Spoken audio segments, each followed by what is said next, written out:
Laura. Just asking that council reconsider their comment date for the next era wind turbines. The date you've chosen right now is February 7th, and that is right in the middle of next era's final meetings that they're having. And so people who would like to go and comment, they'll be at that meeting, which I believe is in Watford that evening. I'm just wondering if council would be open to picking another day for the release of that, the municipal consultation form, other than February 7th. And for the Suncor project, those documents have not been made public yet. So I'm just not understanding why the rush to complete the municipal consultation form when placement hasn't even been finalized. At this point, if council's willing to put that off until at least the documents are made public, so the public has a chance to review those documents. Councillor Russell, I don't understand. The meeting is that's on the 7th?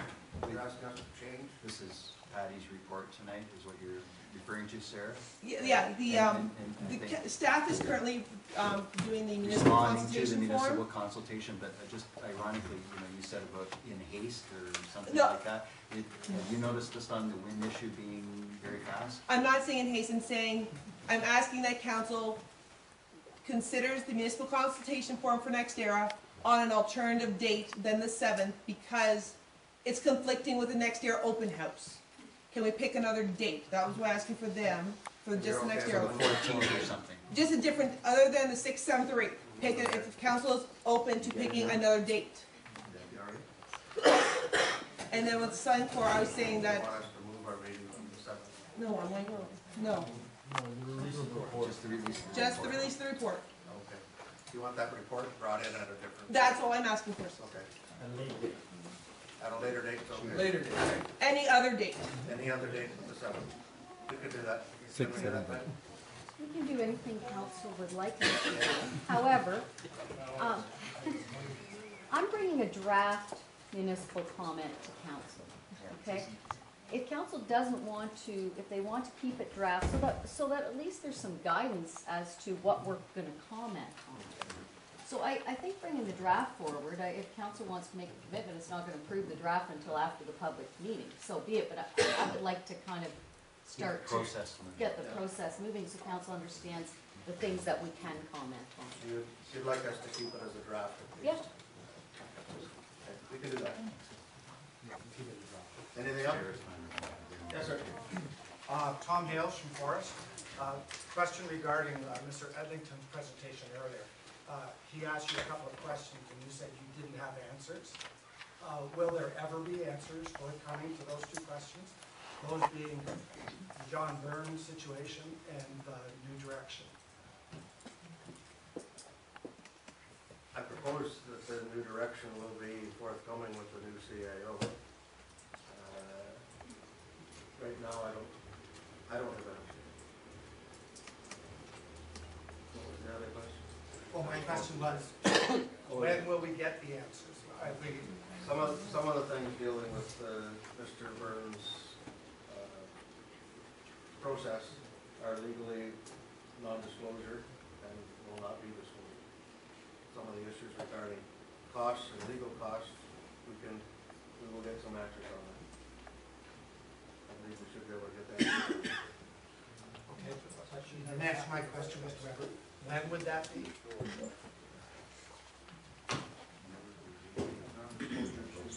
The non-disclosure is You mentioned about the dollar figure. the legal thing. I'm sure there's still. I haven't received a bill.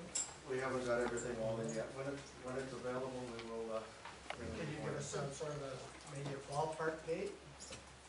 Middle of February? End of February? Yeah, I would think any time now. And that would be the dollar costs and the new direction? I'm not sure I can answer the question on the new direction, but the dollar cost of legal, you should be able to. Okay. Okay. Question in the form.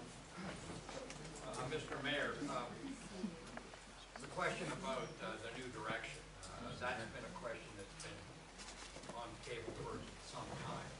I'm assuming that the response that was given by the deputy mayor with respect to the results of the election, hopefully that is not going to be the position of council. In other words, I got the direct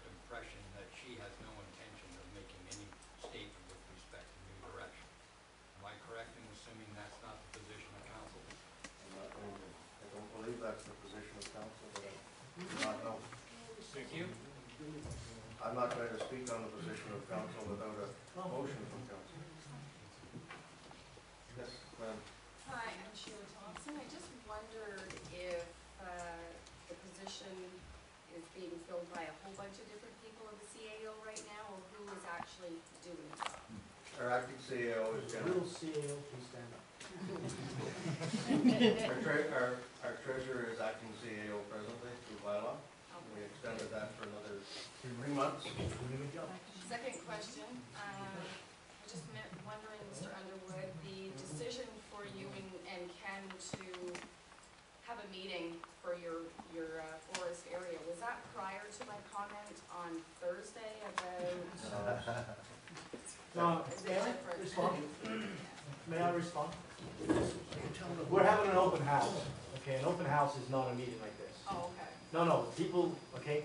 This is a meeting of council that is open for the public to view, Yeah, I understand. all right? And when we ask for comments, we're asking for comments and clarification of stuff that's in the agenda.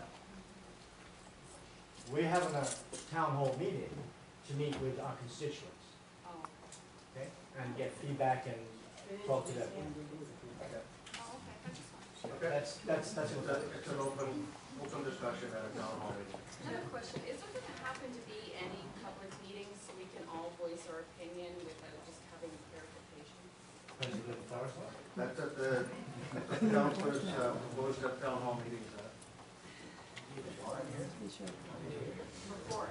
All the councilors are available to have their own town hall meetings. Mr. Russell? Yes, Gary Ruffey. There was some discussion about the staff morale in the staff, and that there's been some complaint that has been low. You hired a consultant to assist you in the CAO process. Presumably, he will have the expertise maybe to undertake a survey or a private survey within the staff, and you might get some feedback as to why the staff morale is low. It may be an appropriate thing that this council may want to do. Can be part of the best of proposals and information that would be in the review that we had discussion on. Yeah, Okay. The second issue was just a minor issue dealing with the water connection to the Army camp. In there's a comment that after 40 cubic meters a day, it'll be charged at double the rate. Is that intended to be any given day, or is that the annual average if it exceeds 40, or if it exceeds 40 over a billing period, or what is it intended? It'd have to be an average rate over the billing period. Average rate over the bill. And why was that put in there? Why was that put in there? Yeah, To protect ourselves and give them some incentive not to exceed an average of 100 cubic meters per day. okay. If it was intended to collect extra money, then you should put a data logger on it or something like that, you can charge them any given day. We should. Yeah. Yes. Lorraine Marizio. I just wanted to commend council on, first of all, the manner in which business was conducted tonight. It is wonderful. It really is. It's encouraging to see everyone standing together, to make motions together, and to accept those motions together. It's a great deal of help for the future. Secondly, I wanted to say thank you on behalf of the Lake Shore Coalition for the support that's being given to the group who have fought so long and hard to raise awareness about water sensitivity. I appreciate the motions that were brought forward tonight, and I look forward to opportunities to increase the amount of education around this area in future, and very soon, I hope. But thank you very much. And thank you for the award for Lynn and Julie for the sensitivity that was involved.